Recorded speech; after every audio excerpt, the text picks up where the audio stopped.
Hey everyone! Welcome back to my channel. It's Sarah here. Today I'm going to be showing you my TBR for Nonfiction November. This is a month-long readathon. I don't believe it's created by Book Olive, but I definitely heard of it from her channel. And the goal is to read more nonfiction books in the month of November than you normally do, basically.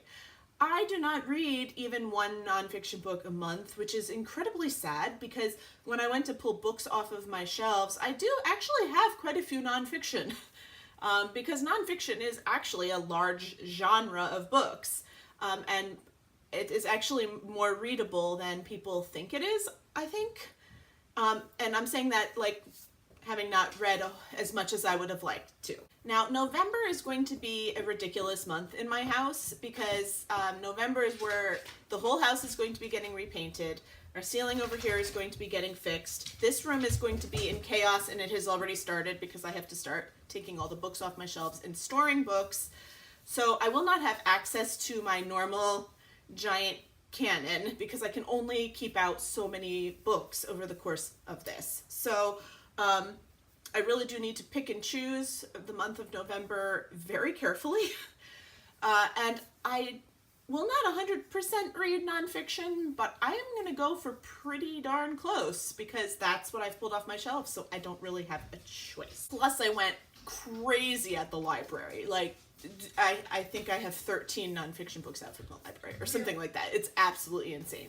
Half of them are CDs. I do like to listen to nonfiction as audiobooks, and so I have a bunch of them that I will be reading either in this month or in coming months because, again, I really do love to listen to nonfiction. There are prompts. You can take them or leave them if you'd like, and you can interpret the prompts in any way that you would like to. So the 4 prompts are home, substance, love, and scholarship. And between all of these books, I'm sure I hit all of those. So without further ado, I'm going to show you all of the nonfiction books that I have to choose from over the course of the month, and you're just going to have to find out what I actually read at the end of the month. I'm going to start with the audiobooks. I have Wicked Plants, The Weed That Killed Lincoln's Mother and Other Botanical Atrocities by Amy Stewart. Yeah, this looks like a lot of fun. Poisonous Plants, bring it on. I have Death's Acre, Inside the Legendary Forensics Lab, where the dead do tell tales by Dr. Bill Bass and John Jefferson. This is about a very famous body farm, basically, where they study decomposing bodies. I think this place was mentioned in Mary Roach's book, Stiff. She just did a very short segment there. I think she visited this, if I'm correct. I could be incorrect, but I think there's a connection there. And so this sounded interesting to me. As a nurse, you know, it's gross, but I don't get like super grossed out very easy. So it's like, all right, we can listen to that. I also have The Immortal Life of Henrietta Lacks by Rebecca Skloot. This is, I don't think needs any explanation. I also have For All the Tea in China, How England Stole the World's Favorite Drink and Changed History by Sarah Rose. This is kind of self-explanatory. I love tea, so any histories of teas are definitely on my list of things. And I guess there's talk of, you know, the East India Company and things of that nature, which I find very interesting. I have 3 Bill Bryson books. I have only listened or read one of his novels before, the one about the walking on the Appalachian Trail, and it was very funny, and so I figured I'd try a few others. I have In a Sunburned Country. This is about Australia. We have At Home, which is when he's living in England, I believe, and also Notes from a Small Island, which also takes place in England. A couple of physical library books that I have to read. I Want My Epidural Back by Karen Alpert. Oh, it's Adventures in Mediocre Parenting. So this is a parenting book or a memoir of some sort that is obviously funny. And I am a parent, and I like funny things. And I have Storm in a Teacup, The Physics of Everyday Life by Helen and I'm gonna butcher the last name, I'm very, very sorry. Zersky? I'm not entirely sure. This is exactly what it says. She's a physicist, and she explains just the very simple physics of everyday life to you. Now the books that are actually on my shelves, and I have kind of separated these out a little bit. I have 3 animal related books, kind of. I have The Soul of an Octopus, The Surprising Explorations into the Wonder of Consciousness by Cy Montgomery. Elena from Elena Reads Books loved this, and I bought it, and then I gave it to my grandparents to read first, and they both really loved it. And I am very, like, I really would like to get to this. I also have 2 very lovely books, H is for Hawk by Helen MacDonald, and A Sting in the Tail by Dave Golson. This one is I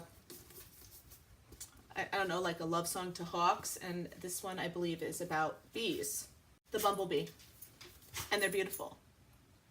I have a couple other essays and memoirs that are on my shelf. I have An American in Greenland by Tete Michel Krompassi.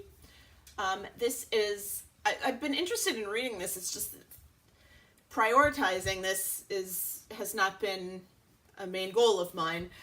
This is about a man from Togo who found a book about Greenland, and when he was a teenager, and like made it his life mission to go and visit Greenland. Like, he became obsessed with it, and this is, when he is an adult, his going to Greenland and seeing it, and these people have never seen a black person before in their life, and things like that. Like, it just seems like so interesting a book. Then I have We'll Always Have Paris, a mother-daughter memoir. This is by Jennifer Coburn. I picked this up while my husband was in the hospital, if you remember, and it is about a mother who's afraid she's gonna die, and she and her daughter go on this magical trip to Paris. I mean, the woman's not sick, she just feels the need to connect to her daughter in some way. And then I have Alibis, Essays on Elsewhere by Andre Assman.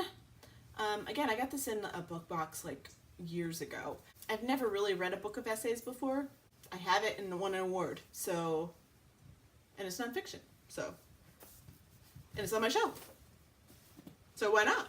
Then I have this very interesting, this is not a memoir, obviously, Maphead by Ken Jennings. Ken Jennings writes some fun books that I use with my daughter in homeschooling, very fun guides, but this is a tour of maps, basically. Then I have this very interesting one, Smarter Than You Think, How Technology is Changing Our Minds for the Better, which is definitely a different thing than what we normally think of when we think of technology.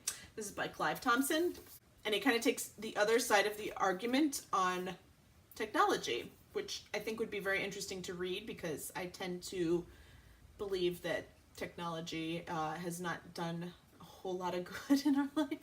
I mean, it's done some good, but it's not really all that great, so I'm interested to read a different perspective on the subject. Then I have this one, which I totally forgot about. I think I got this book of the month, like well over a year ago. Lafayette in the Somewhat United States by Sarah Vowell. This is obviously a humorous